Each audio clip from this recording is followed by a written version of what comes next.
Good morning ವಿದ್ಯಾರ್ಥಿಗಳೇ, ನಮಸ್ಕಾರ. ಮತ್ತೊಮ್ಮೆ ನಿಮ್ಮೆಲ್ಲರ ಅಚ್ಚುಮೆಚ್ಚಿನ ಎಕ್ಸ್ಪ್ಲೋರ್ ಎಜು ಚಾನಲ್ಗೆ ಸ್ವಾಗತ. ಸುಮಾರು ವಿದ್ಯಾರ್ಥಿಗಳು ಮೊನ್ನೆಯಿಂದ ಕಮೆಂಟ್ ಮಾಡ್ತಾ ಇದ್ದಾರೆ, ಕೋರ್ಟ್ ಕೇಸ್ ಏನಾಗುತ್ತೋ ನೀಟ್ ಸಂಬಂಧಪಟ್ಟಂತೆ. ಯಾಕಂದರೆ ನಿನ್ನೆ 6ನೇ ತಾರೀಕು ಹಿಯರಿಂಗ್ ಇತ್ತು, ಅದರ ಬಗ್ಗೆ ಅಪ್ಡೇಟ್ ಕೊಡೋಣ ಅಂತ ಈ ವಿಡಿಯೋ ಮಾಡ್ತಾ ಇದ್ದೀನಿ. ಮುಖ್ಯವಾಗಿ ಹೇಳಬೇಕಂತಂದರೆ ನಿನ್ನೆನೂ ಕೂಡ ಯಾವುದೇ ರಿಸಲ್ಟ್ ಬಂದಿಲ್ಲ. ಸೊ ಹಿಯರಿಂಗು ಇವತ್ತು 7th ನವಂಬರ್ 2025ಗೆ ರೀಶೆಡ್ಯೂಲ್ ಆಗಿದೆ. ಇವತ್ತು ಕೂಡ ಹಿಯರಿಂಗ್ ನಡೆಯುತ್ತೆ. ಇವತ್ತು ಮುಗಿದ್ರೆ ವರ್ಡಿಕ್ಟ್ ಬಂದರೂ ಬರ್ಬೋದು, ಇಲ್ಲ ಅಂದರೆ ಪೋಸ್ಟ್ಪೋನ್ ಆಗಬಹುದು. ಇದು ಒನ್ ಲೈನ್ ಸ್ಟೋರಿ. ಅದಕ್ಕಿಂತ ಮುಂಚೆ ಇನ್ನೊಂದು ಅಪ್ಡೇಟ್ ನಿಮಗೆ ಬಿಡ್ತಾ ಇದ್ದೀನಿ. ಸುಮಾರು ವಿದ್ಯಾರ್ಥಿಗಳಿಗೂ ಆಯುಷ್ಗೆ ಸಂಬಂಧಪಟ್ಟಂಥ ಕ್ವಶನ್ಗಳನ್ನ ಕೇಳ್ತಾ ಇದ್ರು. ಅದರ ಸಂಬಂಧಪಟ್ಟಂತೆ ಅಂದರೆ ಸ್ಟೇ ವೇಕೆನ್ಸಿಗೆ ಯಾವಾಗ ಕೌನ್ಸಿಲಿಂಗ್ ಮಾಡ್ತಾರೆ, ಯಾವಾಗ ಲಿಂಕ್ ಬಿಡ್ತಾರೆ ಅಂತ ಹೇಳಿ. ಸೊ ಅದರ ಬಗ್ಗೆ ಆಲ್ರೆಡಿ ನಿಮಗೆ ತಿಳಿಸೋದಾದರೆ, ಇಲ್ಲಿ ಆಯುಷಿಗೆ ಸ್ಟೇ ವೇಕೆನ್ಸಿ ಆಯ್ಕೆ ಎಂಟ್ರಿ ಲಿಂಕನ್ನು ನಿನ್ನೆ ಬಿಟ್ಟಿದ್ದಾರೆ. ಅದನ್ನು ಸುಮಾರು ವಿದ್ಯಾರ್ಥಿಗಳು ಆಲ್ರೆಡಿ ನೋಡಿರ್ಬೋದು. ಅದರ ಪ್ರಕಾರ ನಿಮ್ಮ ಆಪ್ಷನ್ಗಳನ್ನು ಎಂಟ್ರಿ ಮಾಡ್ತಾ ಇರಬಹುದು. ಯಾರು ನೋಡಿಲ್ವೋ ಈ ಲಿಂಕನ್ನು ಯೂಸ್ ಮಾಡಿಕೊಂಡು ಸ್ಟೇ ವೇಕೆನ್ಸಿ ರೌಂಡಲ್ಲಿ ಪಾರ್ಟಿಸಿಪೇಟ್ ಮಾಡಿ, ನಿಮಗೆ ಯಾವುದು ಇಷ್ಟ ಇರುತ್ತೋ ಆಪ್ಷನ್ಗಳನ್ನು ಎಂಟ್ರಿ ಮಾಡಿ ಕೌನ್ಸಿಲಿಂಗಲ್ಲಿ ಭಾಗವಹಿಸಿ ಮತ್ತು ಸೀಟನ್ನು ಪಡೆದುಕೊಳ್ಳಿ. ಇದೊಂದು ಮೊದಲನೇ ಅಪ್ಡೇಟು. ಸೊ ಆಯುಷ್ ಸಂಬಂಧಪಟ್ಟಂಥ ಅಪ್ಡೇಟು ನಿಮಗೆ ಆಲ್ರೆಡಿ ಸಿಕ್ಕಿದೆ. ಯಾರ್ಯಾರು ಆಯುಷ್ ಸೀಟ್ಗೆ ಎಕ್ಸ್ಪೀರಿಯನ್ಸ್ ಇದ್ದೀರಿ, ಯಾರ್ಯಾರು ಇಂಟ್ರೆಸ್ಟೆಡ್ ಇದ್ದೀರಿ, ಈ ಸ್ಟೇ ವೇಕೆನ್ಸಿ ರೌಂಡಲ್ಲಿ ಪಾರ್ಟಿಸಿಪೇಟ್ ಮಾಡಿ. ಅದರ ಜೊತೆಗೆ ಏನು ಹೇಳೋದು ಅಂದರೆ, ನಿಮಗೆ ಯಾವ ಕಾಲೇಜ್ ಬೇಕು ಇದ್ದರೆ ಎಂಟ್ರಿ ಮಾಡಿ, ಇಲ್ಲ ಅಂದರೆ ಪಾರ್ಟಿಸಿಪೇಟ್ ಮಾಡಬೇಡಿ. B clear with your expectations and considerations. ಏನೋ ಒಂದು ಲಿಂಕ್ ಬಿಟ್ಟಿದ್ದಾರೆ, ನಾನು ಸ್ಟೇ ವೇಕೆನ್ಸಿಗೆ ನಾನು ಪಾರ್ಟಿಸಿಪೇಟ್ ಮಾಡಬೇಕಂತ ನೀವು ಯೋಚನೆ ಮಾಡಿ ಸುಮ್ಮನೆ ಒಂದು ಟೈಮ್ ಪಾಸಿಗೆ ಮಾಡೋದಲ್ಲ. ಯಾಕಂದ್ರೆ ನಾಳೆ ನಿಮಗೆ ತೊಂದರೆ ಆಗೋದು. ಸೀಟ್ ಸಿಕ್ಕ ಮೇಲೆ ನಿಮಗೆ ಹೋಗಕ್ಕೆ ಮನಸ್ಸಿಲ್ಲ ಅಂತಂದರೆ ಕಷ್ಟ ಆಗುತ್ತೆ. ಆಲ್ರೆಡಿ ಸುಮಾರು ವಿದ್ಯಾರ್ಥಿಗಳು ಅದನ್ನು ನೋಡಿದ್ದಾರೆ, ತೊಂದರೆನೂ ಅನುಭವಿಸಿದ್ದಾರೆ. So B clear. ಅದಾದ ಮೇಲೆ ನಿನ್ನೆ ಕೋರ್ಟಲ್ಲಿ ನೀಟಿಗೆ ಸಂಬಂಧಪಟ್ಟಂಥ 3rd ರೌಂಡ್ ಪ್ರೊವಿಷನಲ್ ರೌಂಡಿಗೆ ರಿಸಲ್ಟ್ ಏನು ಬಿಟ್ಟಿದ್ರು, ಅದು ಕೋರ್ಟ್ ಕೇಸ್ ನಡೀತಾ ಇದೆ, ನಿಮಗೆಲ್ಲ ಗೊತ್ತಿದೆ. ಅದರ ಪ್ರಕಾರ ನಿನ್ನೆ ಏನೇನಾಯ್ತು ಅಂತ ನೋಡೋದಾದರೆ ಕೆಲವೊಂದು ಪಾಯಿಂಟನ್ನು ನಾನು ನೋಟ್ ಡೌನ್ ಮಾಡ್ಕೊಂಡಿದ್ದೀನಿ.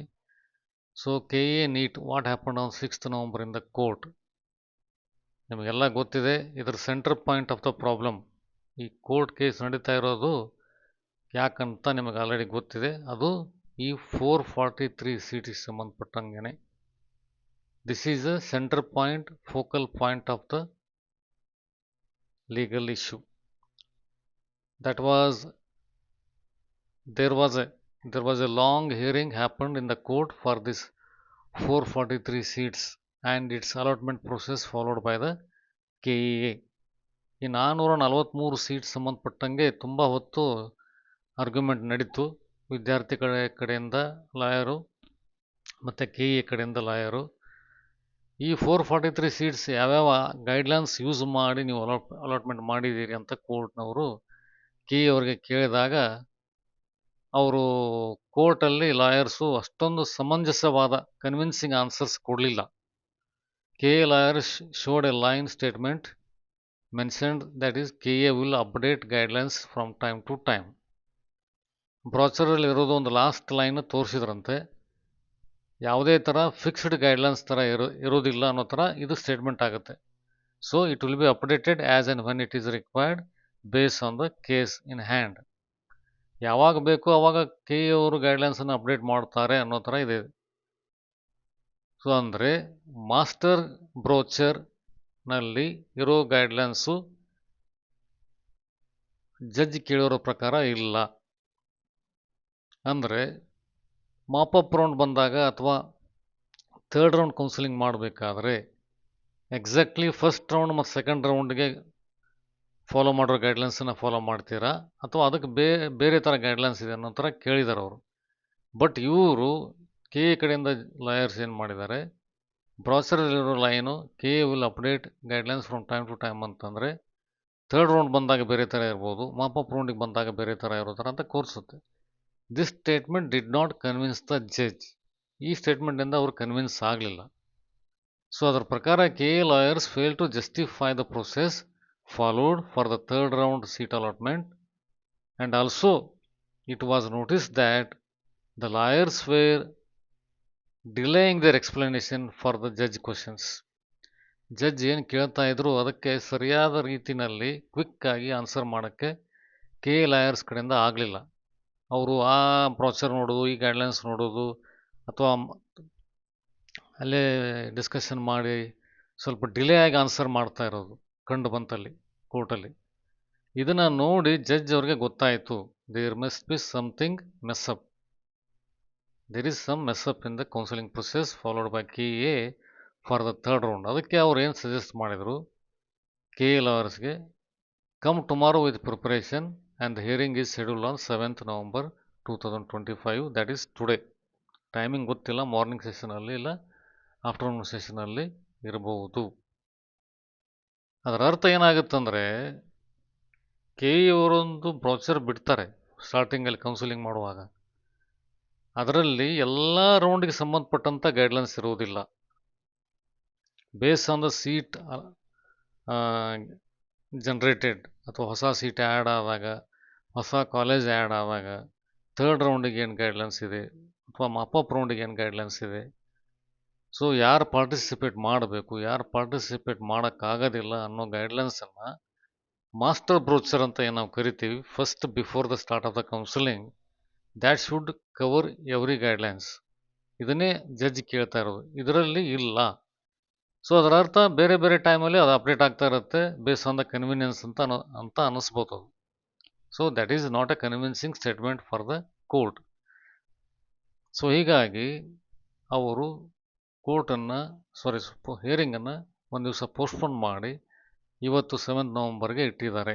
But before that court alerted KA lawyers mentioning that meritorious students should not be negatively impacted as they have to spend 5 years in the college. Merit is the first priority. ಅಂದರೆ ಇಲ್ಲಿ ಬರೋ ವರ್ಡಿಕ್ಟು ಅಥವಾ ಇಲ್ಲಿ ಬರೋ ಪ್ರೊಸೀಜರ್ನ follow ಮಾಡಿ ಏನು statement ಬರುತ್ತೋ final ಆಗಿ, ಅದು ಮೆರಿಟೋರಿಯಸ್ ಸ್ಟೂಡೆಂಟ್ಗೆ ಅನುಕೂಲವಾಗೇ ಇರಬೇಕು. They should be happy with a court verdict.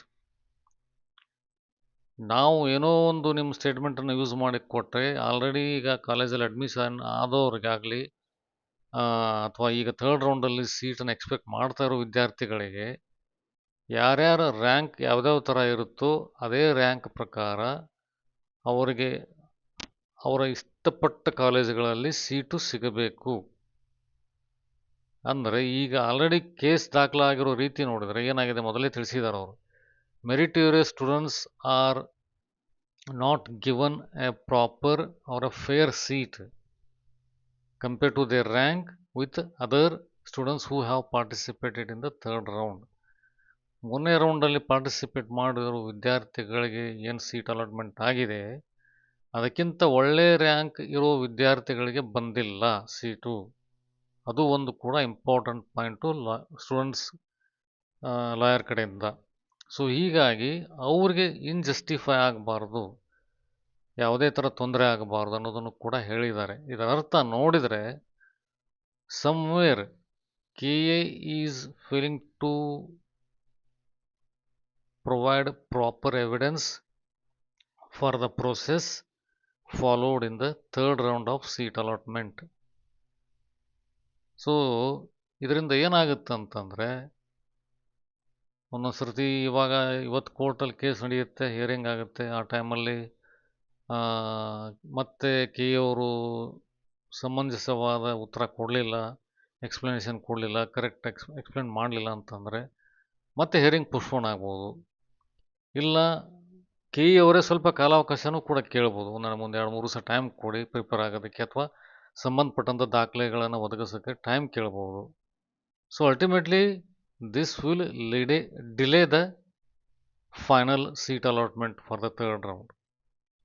That will lead the delay in the academic calendar for the students. So ಇದು ನಿನ್ನೆ ನಡೆದಿರೋ ಪ್ರೊಸೀಜರು ಹಿಯರಿಂಗ್ ಬಗ್ಗೆ ಸಂಬಂಧಪಟ್ಟಂತೆ. ಸೊ ನಿನ್ನೆ ನಡೆದಿರೋ ಡಿಸ್ಕಷನ್ ಪ್ರಕಾರ ಇವತ್ತು ಏನಾಗಬಹುದು, ಇವತ್ತು 7ನೇ ತಾರೀಕಲ್ಲಿ ಹಿಯರಿಂಗ್ ನಡೆದರೆ ಏನಾಗ್ಬೋದು, what next? If KA failed to justify the legitimacy of the process followed, ಅವರ ಪ್ರೊಸೆಸ್ಸು ಅಥವಾ ಗೈಡ್ಲೈನ್ಸ್ ಏನೇನಿದೆ ಅದು ನ್ಯಾಯಸಮ್ಮತವಾಗಿ ಇದೆ ಅನ್ನೋದನ್ನು ಕನ್ವಿನ್ಸ್ ಮಾಡೋದಕ್ಕೆ KA ಅವ್ರಿಗೆ ಆಗಲಿಲ್ಲ ಅಂತಂದರೆ, expect the verdict today itself or may be rescheduled. Verdict students ಪರವಾಗಿ ಬರ್ಬೋದು, ಇಲ್ಲ ಕೋರ್ಟ್ನವರು ಸ್ವಲ್ಪ ಟೈಮ್ KA ಅವ್ರಿಗೆ ಕೊಟ್ಟು ರೀಶೆಡ್ಯೂಲ್ ಮಾಡ್ಬೋದು. Otherwise if hearing is completed, if the court decides to come to a conclusion, ಇದಕ್ಕೆ ಫೈನಲ್ ವರ್ಡಿಕ್ಟ್ ಕೊಡೋಣ ಅಥವಾ ಡಿಸಿಷನ್ಗೆ ಬರೋಣ ಅಂತ ಕೋರ್ಟ್ ಏನಾದರೂ ಇವತ್ತು ಡಿಸಿಷನ್ ತೊಗೊಂಡ್ರೆ, KA ಅವರು ಏನಾದರೂ ಕನ್ವಿನ್ಸ್ ಮಾಡಿಲ್ಲ ಅಂದರೆ, ಜಸ್ಟಿಫೈ ಮಾಡಿಲ್ಲ ಅಂದರೆ, third round seat allotment, provisional seat ಅಲಾಟ್ಮೆಂಟನ್ನು ಅಬಾಲಿಷ್ ಮಾಡ್ಬೋದು, ಕ್ಯಾನ್ಸಲ್ ಮಾಡಿ they may order for a fresh round of counselling. Court may abolish third round provisional seat allotment and may order for the fresh round. Otherwise, looking at the delay, the court may give interim order and finalize the counseling. ಈಗ already late ಆಗಿರೋದನ್ನು ಗಮನಿಸಿ ಏನಾದರೂ ಒಂದು ಮಧ್ಯಂತರ ಆದೇಶ ಹೊರಡಿಸಿ ಅದಕ್ಕೆ ಎರಡು ಕಡೆ ಬ್ಯಾಲೆನ್ಸ್ ಆಗೋ ಥರ ಒಂದು ಆರ್ಡರ್ ಕೊಡ್ಬೋದು, ಕೌನ್ಸಲಿಂಗನ್ನು ಕಂಟಿನ್ಯೂ ಮಾಡೋದಕ್ಕೂ ಕೂಡ ಹೇಳ್ಬೋದು. ಅಂದರೆ ಥರ್ಡ್ ರೌಂಡ್ ಸೀಟ್ ಅಲಾಟ್ಮೆಂಟಲ್ಲಿ ರೀಶಫಲ್ ಮಾಡಿ ಅಥವಾ ಏನಾದರೂ ಮತ್ತೆ ಅಡ್ಜಸ್ಟ್ಮೆಂಟ್ ಮಾಡಿ ಅದನ್ನೇ ಫ್ರೆಶ್ ಆಗಿ ಬಿಡೋದು ಥರ ಕೂಡ ಹೇಳ್ಬೋದು. KA ಅವ್ರ ಕಡೆಯಿಂದ ಏನಾದರೂ ಕನ್ವಿನ್ಸಿಂಗ್ ಆನ್ಸರ್ ಬಂದರೆ, ಜಸ್ಟಿಫೈಯಿಂಗ್ ಆನ್ಸರ್ ಬಂದರೆ, provisional seat result will become final result. ಇದೆಲ್ಲನೂ ಫೇಲ್ ಆಯಿತು ಅಂದರೆ, ಸ್ಟೂಡೆಂಟ್ಸ್ ಪ್ರಕಾರ ಅವರೇನಾದರೂ ಪಾಯಿಂಟ್ಸನ್ನು ರೈಸ್ ಮಾಡಿದ್ದಾರೆ, ಅದೇನಾದರೂ ಪ್ರೂವ್ ಆದರೆ, the court may give verdict in favour of the petitioners, that is students. ಈ ಥರ ಬಂದಾಗ ಏನಾಗುತ್ತೆ, by chance students already provisional ಸೀಟಲ್ಲಿ ಏನು ಸೀಟ್ ತೊಗೊಂಡಿದ್ದಾರೆ ಅವರಿಗೆ ತೊಂದರೆ ಆಗುತ್ತೆ, ಅಥವಾ ರಿಸಲ್ಟು KA ಅವ್ರ ಕಡೆ ಹೋದರೆ ಕೋರ್ಟಲ್ಲಿ ಕೇಸ್ ಆಗಿರೋ ವಿದ್ಯಾರ್ಥಿಗಳಿಗೆ ತೊಂದರೆ ಆಗುತ್ತೆ, ಅವ್ರಿಗೂ ರ್ಯಾಂಕ್ ಪ್ರಕಾರ ಸೀಟ್ ಬಂದಿಲ್ಲ ಅಂತಂದರೆ ಕಷ್ಟ ಇದರಲ್ಲಿ ಸಫರ್ ಆಗೋದು ಸ್ಟೂಡೆಂಟ್ಸೇ, not KA, not lawyers. So ನಾನೇನು ಹೇಳ್ತಾ ಇದ್ದೀನಿ, ಇದು ಕೋರ್ಟಲ್ಲಿ ಕೇಸ್ ನಡೀತಾ ಇರೋದ್ರಿಂದ ನೀವು ಎಲ್ಲ ರೀತಿಗೂ ಸಿದ್ಧತೆ ಮಾಡಿಕೊಳ್ಳಿ. Be prepared for everything, whether it is a worst or a good. ಈಗ ಆಲ್ರೆಡಿ ಡಿಲೇ ಆಗಿರೋದ್ರಿಂದ ನೀವು ನಿಮ್ಮ ಕಾಲೇಜುಗಳಿಗೆ ಅಡ್ಮಿಷನ್ ಬೇರೆ ಬೇರೆ ರೀತಿಯಲ್ಲಿ ಮಾಡಿಸಿರ್ತೀರಿ. ಕೋರ್ಟಲ್ಲಿ ನಿಮ್ಮ ಫೇವರ್ ಆಗಿ ಸಂತೋಷವಾಗಿರೋ ಥರ ಆರ್ಡರ್ ಬಂದರೆ ಮೆಡಿಕಲ್ ಸೀಟ್ ಅಥವಾ ಡೆಂಟಲ್ ಸೀಟ್ ತೊಗೊಂಡು ಅಡ್ಮಿಷನ್ ಮಾಡಿಸಿ. ಇಲ್ಲ ಅಂದರೆ ಯಾವ ಕಾಲೇಜಲ್ಲಿ ನೀವು ಕಂಟಿನ್ಯೂ ಆಗಿದ್ದೀರಿ ಅದನ್ನೇ ಒಳ್ಳೆ ಕಾಲೇಜ್ ಅಂತ ತಿಳ್ಕೊಂಡು, ಒಳ್ಳೆ ಕೋರ್ಸನ್ನು ತಿಳ್ಕೊಂಡು ಚೆನ್ನಾಗಿ ಅಭ್ಯಾಸ ಮಾಡಿ ರಿಸಲ್ಟ್ ತೊಗೊಂಡು ಬನ್ನಿ, ನಿಮಗೆ ಒಳ್ಳೆ ಭವಿಷ್ಯ ಕಾದಿರುತ್ತೆ. That is what I would like to suggest. ಅದರ ಜೊತೆಗೆ ಪೋಷಕರು ಕೂಡ ನಾನು ಹೇಳೋದಂತಂದರೆ, ಯಾವುದೇ ಥರ ಪ್ಯಾನಿಕ್ ಸಿಚುವೇಷನ್ನಲ್ಲಿ ಇರಬೇಡಿ. The decision may be on both the sides. Some may be negatively impacted, some may be positively impacted. ಇದರ ಜೊತೆಗೆ ಇನ್ನೊಂದು ಪಾಸಿಬಿಲಿಟಿ ಏನಿದೆ ಅಂತಂದರೆ, if court decides the verdict on KA favour, the petitioners may ask for some time to file a new affidavit ಅಥವಾ file a new case, or they may go for a higher court. These are all the legal possibilities. Who knows? Based on that, what will happen to the future of the students? If third round provisional seat allotment is put on hold for longer, ಅದರಿಂದ ಏನಾಗುತ್ತೆ, ಹಾಗೆ ಹ್ಯಾಂಗಿಂಗಲ್ಲಿ ಇರುತ್ತೆ decision. ಇದೆಲ್ಲ ಆಗಬಾರ್ದು. ಪೋಷಕರು ಕೂಡ ಸಮಾಧಾನವಾಗಿ ಇರಿ, ರಿಸಲ್ಟ್ ಯಾವ ಕಡೆ ಏನಾದರೂ ಬರ್ಬೋದು. ಸ್ಟೂಡೆಂಟ್ಸು ಕೂಡ ಯಾವುದೇ ಥರ ನೆಗೆಟಿವ್ ಆಗಿ ಯೋಚನೆಯನ್ನು ಮಾಡಬೇಡಿ. ಯಾಕಂತಂದರೆ ಇವಾಗ ಆಲ್ರೆಡಿ ಟೈಮ್ ಆಗಿ ಹೋಗಿದೆ. ಯಾವುದೋ ಒಂದು ಕಾಲೇಜಲ್ಲಿ ಇರ್ತೀರಿ, ಕ್ಲಾಸಸ್ ಸ್ಟಾರ್ಟ್ ಆಗಿರುತ್ತೆ, ಕೋರ್ಸ್ ಕೂಡ ಕಂಟಿನ್ಯೂ ಆಗ್ತಾ ಇರುತ್ತೆ. ಅಕಸ್ಮಾತ್ ನಿಮಗೆ ಥರ್ಡ್ ರೌಂಡ್ ಮೆಡಿಕಲ್ ಸೀಟ್ ಸಿಗಲಿಲ್ಲ ಅಂತಂದರೆ ನೀವು ಎಲ್ಲಿ ಇರ್ತೀರೋ, ಯಾವ ಕಾಲೇಜಲ್ಲಿ ಇರ್ತೀರೋ ಅದನ್ನೇ ಕಂಟಿನ್ಯೂ ಮಾಡಿ. That is the best possible way. But ಏನಾಗುತ್ತೆ, definitely court will think in a favour of the students future. ಈಗ ಆಲ್ರೆಡಿ ಹೇಳಿದ್ದಾರೆ, they have to spend 5 years on the college. If they are not happy, they have to suffer a lot because of this decision. ಆ ಥರ ಆಗಬಾರ್ದು ಅನ್ನೋದನ್ನು ಗಮನದಲ್ಲಿ ಇಟ್ಕೊಂಡಿರ್ತಾರೆ ಅವರು. ಅದರ ಪ್ರಕಾರ ಇವತ್ತು ಕೋರ್ಟಲ್ಲಿ ಏನು ಹಿಯರಿಂಗ್ ಆಗುತ್ತೋ ಅದು ಎಲ್ಲರಿಗೂ ಒಳ್ಳೆಯದಾಗೋ ಥರ ಬರುತ್ತಂತ ಇಟ್ಕೊಂಡಿದ್ದೀನಿ. ನೋಡೋಣ, ಅಕಸ್ಮಾತ್ ಇವಾಗ ಫ್ರೆಶ್ ಎವಿಡೆನ್ಸ್ ಏನಾದರೂ ತೊಗೊಂಡು ಬಂದರೆ ಕೆ ಅವರು ಇವತ್ತೇ ಕನ್ಕ್ಲೂಷನ್ಗೆ ಬರ್ಬೋದು ಕೋರ್ಟ್ನವರು.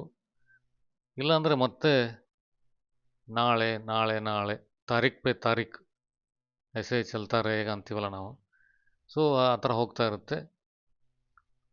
ಬಟ್ ನೋಡೋಣ, ಒಳ್ಳೆಯ ವಿಚಾರದಲ್ಲಿ ಇಟ್ಕೊಂಡು ವೆಯ್ಟ್ ಮಾಡ್ತಾ ಇರೋಣ. Waiting is the only option. So ಅದರ ಪ್ರಕಾರ ನೀವು ಯಾವುದೇ ಥರ ಯೋಚನೆ ಮಾಡಬೇಡಿ. Let us hope for the best. ಚಾನಲ್ನ ಸಬ್ಸ್ಕ್ರೈಬ್ ಮಾಡಿ. ಈ ಇನ್ಫಾರ್ಮೇಷನ್ ನಿಮಗೆ ಯೂಸ್ಫುಲ್ ಅನಿಸಿದರೆ ನಿಮ್ಮ ಕಮೆಂಟ್ ಬಾಕ್ಸಲ್ಲಿ ಏನಾದರೂ ಕ್ವಶನ್ಸ್ಗಳಿದ್ದರೆ ತಿಳಿಸಿ. ಅದರ ಜೊತೆಗೆ ವಿಡಿಯೋನ ಲೈಕ್ ಮಾಡಿ ಮತ್ತು ಸಂಬಂಧಪಟ್ಟಂಥವ್ರಿಗೆ ಶೇರ್ ಮಾಡಿ. ಎಲ್ಲರಿಗೂ ಒಳ್ಳೆಯದಾಗಲಿ. Thank you very much.